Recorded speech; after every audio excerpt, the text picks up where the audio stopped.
ജിംസ്, എന്ത് സുരക്ഷാ സംവിധാനമാണ് അവിടെ ഉണ്ടായിരുന്നത്? ഈ ഇന്ത്യയിലെ മൊത്തം ഈ പടക്കോൽപ്പന്നങ്ങൾ നമ്മളിപ്പോൾ ഈ ക്ഷേത്രത്തിൽ ഒരു ആചാരത്തിന് വേണ്ടി ഉണ്ടാക്കുന്ന ഒരു വെടിക്കെട്ടാണല്ലോ ഇപ്പോൾ അപകടം ഉണ്ടാക്കിയത്. മൊത്തം നമ്മുടെ ഒരു എന്താണ് പറയുക, ഫയർ വർക്ക്സ് ഇൻഡസ്ട്രി എടുത്തു കഴിഞ്ഞാൽ 6000 കോടി രൂപയുടെ വിറ്റുവരവ് നടക്കുന്ന വലിയ ഇൻഡസ്ട്രിയാണ് അത്.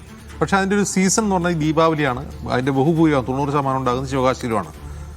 പക്ഷേ നമ്മൾ ആലോചിച്ച് നോക്കുക, എല്ലാ കാര്യത്തിലും കോർപ്പറേറ്റുകൾ ഇറങ്ങി വരുന്നുണ്ടല്ലോ.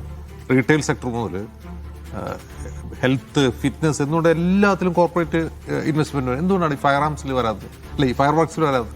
നമ്മൾ ആലോചിച്ചിട്ടുണ്ട്, 6000 കോടിയുടെ മാർക്കറ്റുള്ള ഒരു പരിപാടിയിൽ ഒരു കോർപ്പറേറ്റുകൾ ഇൻവെസ്റ്റ് ചെയ്യുന്നില്ല. ആർക്കും അത് വേണ്ട. അത് ആരാ നടത്തുന്നത്? ചെറിയ ചെറിയ കമ്പനികൾ, സ്മോൾ സ്കെയിൽ മുതൽ മീഡിയം സ്കെയിൽ, ചെറിയ ചെറിയ കമ്പനികൾ വളരെ എന്താണ് പറയുക, ഡീസെൻട്രലൈസ്ഡ് ആയിട്ടാണ് അത് ഉണ്ടാക്കുന്നത്. ഇതെന്തുകൊണ്ടാണെന്ന് ചോദിച്ചാൽ, ഇത് സേഫ്റ്റിക്ക് പ്രാധാന്യം കൊടുത്തുകൊണ്ട് ഇത്തരം ഇൻഡസ്ട്രി മുന്നോട്ട് കൊണ്ടുപോകാൻ ഒരാൾക്കും കഴിയില്ല. അതായത് ഇപ്പോൾ ഇന്ത്യയിലും നിലവിലുള്ള നിയമങ്ങൾ കൃത്യമായി പാലിച്ചുകൊണ്ട് പടക്ക നിർമ്മാണത്തിലൂടെ ലാഭമുണ്ടാക്കുക സാധ്യമാണ്. അപ്പോൾ അവിടെ ചൂഷണം ചെയ്യപ്പെടുന്നവരാണ്. ചൂഷണം ചെയ്യപ്പെടുന്ന ഈ തൊഴിലാളികൾ എന്ന് പറഞ്ഞ മനുഷ്യരാണ്.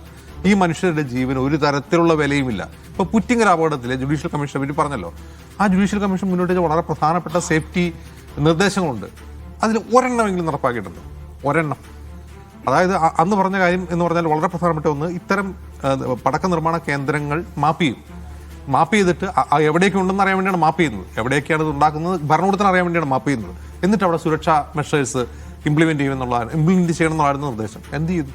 ഇപ്പോൾ ലോകത്ത് ഇവിടെ മാത്രമല്ല, ഇപ്പോൾ ചൈനയൊക്കെ പടക്കത്തിൻ്റെ വലിയ കേന്ദ്രമാണ്, പടക്കം ഉണ്ടാക്കുന്നത്.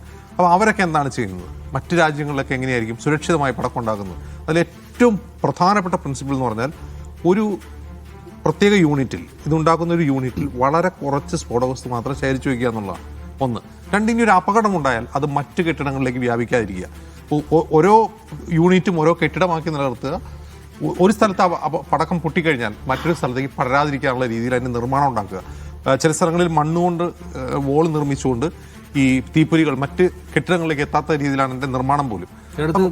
കൃത്യമായ അകലം പാലിക്കുക.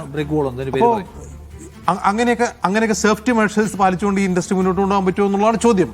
അത് പറ്റില്ല എന്നാണ് ഭരണകൂടം നമ്മൾ പറഞ്ഞിട്ടുണ്ട്. ഞാൻ സംസ്ഥാന സർക്കാരിനെ കുറിച്ച് മാത്രമല്ല പറയുന്നത്. ഇത് നിയന്ത്രിക്കാൻ കേന്ദ്രത്തിനും അധികാരമുണ്ട്, അവർക്ക് ഉത്തരവാദിത്വമുണ്ട്. അവരും അത് ചെയ്യുന്നില്ല. ചെയ്യാത്തതിൻ്റെ കാരണം എന്ന് പറഞ്ഞാൽ, ഇതിങ്ങനെയൊക്കെ പോട്ടെ, ആളുകൾ ഇപ്പോൾ ശിവകാശിയിലൊക്കെ എല്ലാ വർഷവും അപകടം ഉണ്ടാകുന്നുണ്ട്. ഇതുപോലെ തന്നെ നമ്മൾ ആരൊക്കെയോ മരിച്ചു, 10 തൊഴിലാളികൾ മരിച്ചു എന്ന് പറഞ്ഞാൽ കോടതിക്കും വേറെ മാർഗമില്ല. കോടതി ഇപ്പം എന്ത് ചെയ്യാനാണ്? ഇതിൽ ചെയ്യേണ്ടതെന്ന് വെച്ചാൽ, സുരക്ഷ കർശനമാക്കിക്കൊണ്ട് ഇത് മുന്നോട്ട് കൊണ്ടുപോയാൽ മതി. ഇതൊരു ലക്ഷറി ആക്കി കണക്കാക്കും. ഒന്നാമത്തെ കാര്യം, ഇതൊരു ആചാരം, വെടിക്കെട്ട് ആചാരമാണോ അല്ലേ എന്നുള്ള തർക്കമൊക്കെ വേറെ നടക്കട്ടെ, അത് നടക്കേണ്ട സ്ഥലങ്ങൾ നടക്കട്ടെ. ഇതൊരു ലക്ഷറിയാണ് എന്തായാലും. കാരണം ഇത് നല്ല പൈസ മുടക്കുന്നുണ്ട് വെടിക്കെട്ട് നടത്താൻ. എങ്കിൽ അത് കുറെ കൂടി പണം മുടക്കിക്കൊണ്ട് അതിൽ സേഫ്റ്റി മെഷേഴ്സ് കൊണ്ടുവരിക. അത് കുറച്ച് കാശ് ചിലവുള്ള പരിപാടി ആയിക്കോട്ടെ. കാരണം ഇത് എന്തോ അത്യാവശ്യ കാര്യമല്ലല്ലോ, വളരെ പെട്ടെന്ന് നടത്തേണ്ട അത്യാവശ്യ കാര്യമില്ല. ഇത് കാശ് ചിലവുള്ള പരിപാടി ആയിക്കോട്ടെ. അതിലേക്ക് സുരക്ഷ ആഡ് ചെയ്യുക എന്നുള്ളതാണ് ഭരണകൂടം ചെയ്യേണ്ടത്. അത് ചെയ്യാൻ പറ്റുമോ എന്നുള്ളതാണ് ചോദ്യം.